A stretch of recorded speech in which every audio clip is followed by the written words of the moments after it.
क्योंकि अगर ऐसा होता तो 2010 में आपके ही एक राज्यसभा सांसद ने फ्लॉड बिल कहते हुए इस बिल को सिरे से नकार दिया था। तो आज आपकी क्या विवशता है कि आज आप इस बिल को लेकर के आए हैं और आनन फानन पास कराना चाह रहे हैं? दलित, पिछड़ा और आदिवासी महिलाओं की भागीदारी सुनिश्चित की जाए, और अगर वो ऐसा कर पाते हैं, सरकार ऐसा कर पाती है, तो हम खुले हाथों से उनका स्वागत करते हैं। अन्यथा की स्थिति में सिर्फ चुनावी जुमलेबाजी तो होगी, और ऐसा होगा कि इस महिला आरक्षण बिल के नाम पर एक जाति विशेष की महिलाओं को भर लिया जाएगा, ठीक वैसे जैसे गरीबी आरक्षण के नाम पर आरक्षण को डाइल्यूट किया जा रहा है।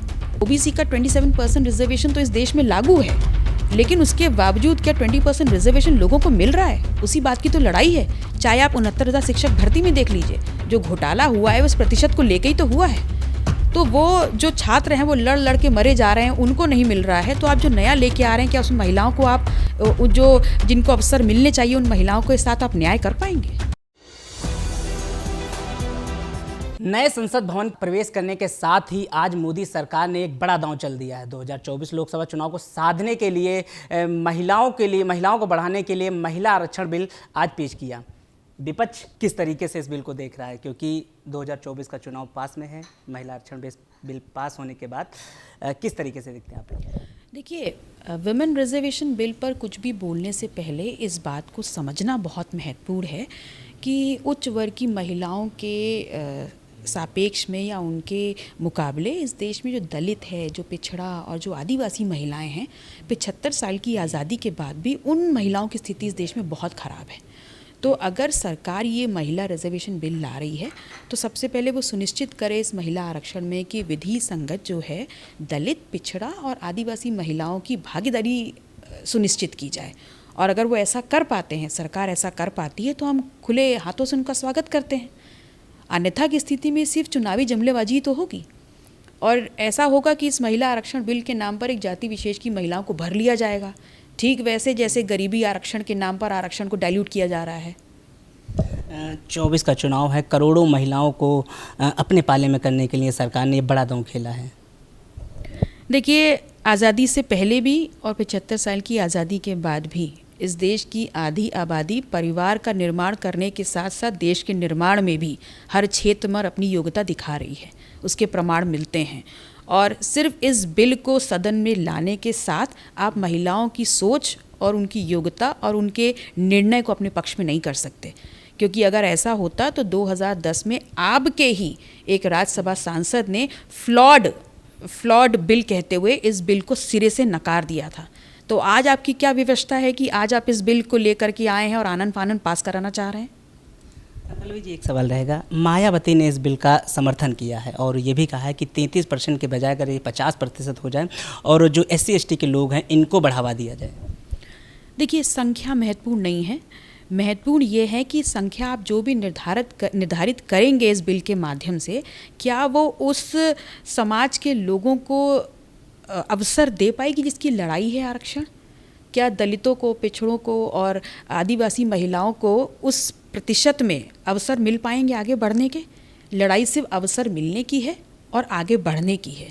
आप घोषणा तो कुछ भी कर दीजिए, लेकिन उसको, उसकी हकीकत और उसका क्रियान्वयन ज़मीन पे दिखाइए। तो आपका कहने का मतलब है जो बिल आया है इसमें किसको कितना क्या भागीदारी मिलेगी, इस चीज़ को साफ़ किया जाए, इसको साफ़ किया जाए और उसका अनुपालन हमको ज़मीनी तौर पर दिखे, क्योंकि ओबीसी का 27% रिजर्वेशन तो इस देश में लागू है, लेकिन उसके बावजूद क्या 20% रिजर्वेशन लोगों को मिल रहा है? उसी बात की तो लड़ाई है।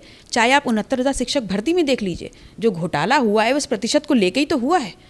तो वो जो छात्र हैं वो लड़ के मरे जा रहे हैं, उनको नहीं मिल रहा है। तो आप जो नया लेके आ रहे हैं, क्या उस महिलाओं को आप जो जिनको अवसर मिलने चाहिए उन महिलाओं के साथ आप न्याय कर पाएंगे? 7 महीने बाद चुनाव है, बड़ा दांव है ये, किस तरीके से विपक्ष इसको देखेगा, किस तरीके से हैंडल करेगा? देखिए, विपक्ष खुले हाथ से इस विमेन रिजर्वेशन बिल का स्वागत करेगा। अगर जिनकी लड़ाई है ये दलित, पिछड़ा और आदिवासी समाज की महिलाओं को, उनको विधि संगत तरीके से इस महिला आरक्षण में उनकी जगह सुनिश्चित कर दी जाए, हम इसका स्वागत करेंगे। एक सवाल और रहेगा, 9 साल लग गए बीजेपी को इस बिल को पास करने में, आपको लगता है ये पहले हो सकता था, अभी क्यों? देखिए, जब से इंडिया का निर्माण हुआ है, 28 पार्टियों इस गठबंधन में आए हैं, उसके बाद से ये जो नाम है ये इस देश के हर व्यक्ति के, हर नागरिक के आत्मा में समा गया है और भारतीय जनता पार्टी को अपनी सत्ता खोती हुई सी नज़र आ रही है। तो इसी ऊहापोह में वो लगातार गलतियां करे चले जा रहे हैं, क्योंकि उनके पास मौका ये 9 साल पहले भी पारित करने का था।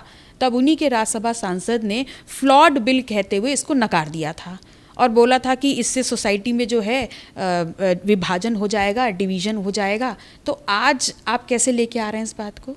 आज आप अपनी कही हुई बात को नकार कैसे सकते हैं? इंडिया गठबंधन की आपने बात किया, इंडिया को लेकर भी तमाम तरीके से बातें चल रही हैं, इंडिया नहीं भारत होना चाहिए। देखिए, इंडिया तो हम हैं और जो इस संविधान के जिसको हम फॉलो करते हैं, जिसका अनुसरण करते हैं, उसके प्रियम्बल में भी लिखा हुआ है इंडिया दैट इज़ भारत, है ना, वी आर इंडियंस, और हम हैं। तो उसमें आप क्या फ़र्क समझाने का प्रयास कर रहे हैं? आखिरी सवाल है, जो इंडिया गठबंधन बना है, आपको लग रहा है कि जिस तरीके से ये गठबंधन बना है, इसको देखते हुए सरकार एक के बाद एक ये चीज़ें कर रही हैं ताकि 2024 जीता जाए? देखिए, ये जो गठबंधन इंडिया बना है, ये किनकी बात कर रहा है? ये उनकी बात कर रहा है जिनके लिए बाबा साहब भीमराव अंबेडकर के शब्द आखिरी हैं, जो संविधान में विश्वास करते हैं, जो इस देश के 85% लोग हैं और जिनकी दवाई, जिनकी कमाई और जिनकी पढ़ाई का फैसला 2024 के चुनाव में होना है। तो निसंदेह जब 85% लोग एक तरफ खड़े हो जाएंगे तो कुर्सियां तो हिलेंगी। तो साफ तौर पर आप सुन रहे थे पल्लवी पटेल जी को, जो सिराथू सीट से विधायक हैं। इन्होंने साफ तौर पर बताया कि जिस तरीके से जो बिल आया है, इसको लेकर सरकार अपनी मंशा साफ करे और SC ST को क्या दर्जा दिया जाए, ये साफ करे। कैमरा पर्सन साकेत के साथ मैं Avinash, the Inquilab express, Lucknow.